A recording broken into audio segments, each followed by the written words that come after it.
বিক্ষোভকারীরা সড়ক অবরোধ করে রেখেছে কারণ তার সহকর্মী একজন পোশাক শ্রমিক ভোরবেলায় মারা গেছেন। আমি যতদূর নাম জেনেছি সুমাইয়া আক্তার শিমু।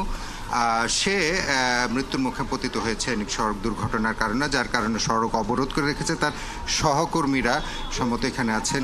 কি কারণে এই অবরোধটা, আপনাদের দাবিটা?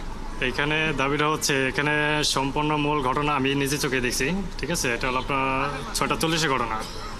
আমি অফিসে যাওয়ার পথে তিনটি লোক আপনার রাস্তা পার হইতেছে, ঠিক আছে। পার হওয়ার পরে মানে গাড়িটা এমনভাবে আসছে, মানে গাড়িটা মানে ব্রেক করতে পারে না, আর ওনারাও মানে যারা রোড পার হইতেছে তারা মানে কন্ট্রোল করতে পারে না।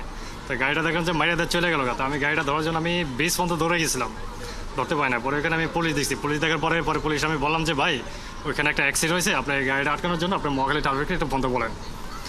ট্রাফিকটা ফোনটা ধরলে মানে আমরা গাড়ি আটকাতে পারি, ঠিক আছে। তো পুলিশে মানে আমার কথা কোনো গ্যাস দিল না। পরে বললাম যে ঠিক আছে ভাই, আপনি যখন ফোনটা দিলেন না, তাহলে আপনি এক কাজ করেন, আপনি একটু সামনে আসেন, এখানে অ্যাক্সিডেন্ট হয়েছে, একজন ডেড হয়ে গেছে অলরেডি। আপনাদের দাবি? এখন আমাদের দাবি, এখন সরকারের কাছে আমি একটা কথা বলতে চাই যে আমাদের এখানে একটা ব্রিজ করে দিক। এটা আমার জন্য ভালো, সবার জন্য ভালো। দেখা গেছে আজকে কার মার বুক খালি হয়েছে সেটা আমি জানি না। আজকে এ গেছে, কালকে কেন আমিও যেতে পারি, বা আমার মাও যেতে পারে, বা আমার বোনও যেতে পারে। তো আমরা চাই কোনটা, যে হ্যাঁ এখানে একটা ব্রিজ করে দেখ, যাতে আমাদের সবার জন্য একটু ভালো। তা নিয়ে আমি আরেক সহকর্মীদের সঙ্গে কথা বলি। আচ্ছা, আপনি এখানে আছেন, আপনার দাবিটা কি, আপনার ক্ষোভটা কোথায়? আমাদের দাবি হচ্ছে যে পুলিশ এখানে দেখেন, আমাদের ডিউটি দিছে 7টা থেকে ডিউটি দিছে। আমাদের যদি 2-1 মিনিট যদি লেটও হয় তাহলে অ্যাবসেন্ট করে দেয়, 3 দিন লেট হলে অ্যাবসেন্ট করে দেয়। এই জন্য আমাদের দৌড়ে আসতে হয়। আমরা রোজা রাখি, ইফতারি করে আমরা শিয়ারি খেয়ে দৌড়ে আসতে হয়। আমাদের কিন্তু এত দূরে ওভারব্রিজটা যে দিছে, আমাদের কিন্তু 5 মিনিট লেট হলে মালিক কিন্তু ছাড়ে না।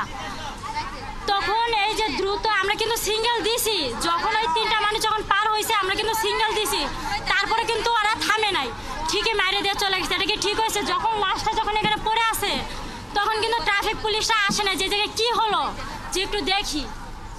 তো এটা কোনো এখন পর্যন্ত এই যে সকাল থেকে যে আন্দোলন যে চলতেছে, এখন পর্যন্ত কোনো একটা লোক আসে জিজ্ঞাসা করলো না যে কি সমস্যা, আমরা দেখতেছি, তোমরা একটু দাঁড়াও, তাড়াহুড়ো কোনো একটা কথা তো আছে, কোনো কথাই নাই। তা নিয়ে শুনতে পারলেন আসলে, যার কারণে এখনো পর্যন্ত চেয়ারম্যান। অর্থাৎ মহিম, আসলে এখানে আপনার মাধ্যমে আমরা পোশাক শ্রমিকদের কথা শুনছিলাম, তারাই তাদের নিরাপত্তার জন্য একটি ব্রিজ চান এবং তারা ক্ষোভ জানাচ্ছিলেন যে এখনও কোনো কর্তৃপক্ষ এসে তাদের সাথে কোনো ধরনের যোগাযোগ করেনি। নিশ্চয়ই আমরা ফিরবো আবারও আপনার কাছে। মহিম মিজান থাকবেন আপনি ঘটনাস্থলে। দর্শক, আমাদের সহকর্মী মহিম মিজান ছিলেন এতক্ষণ আমাদের সাথে।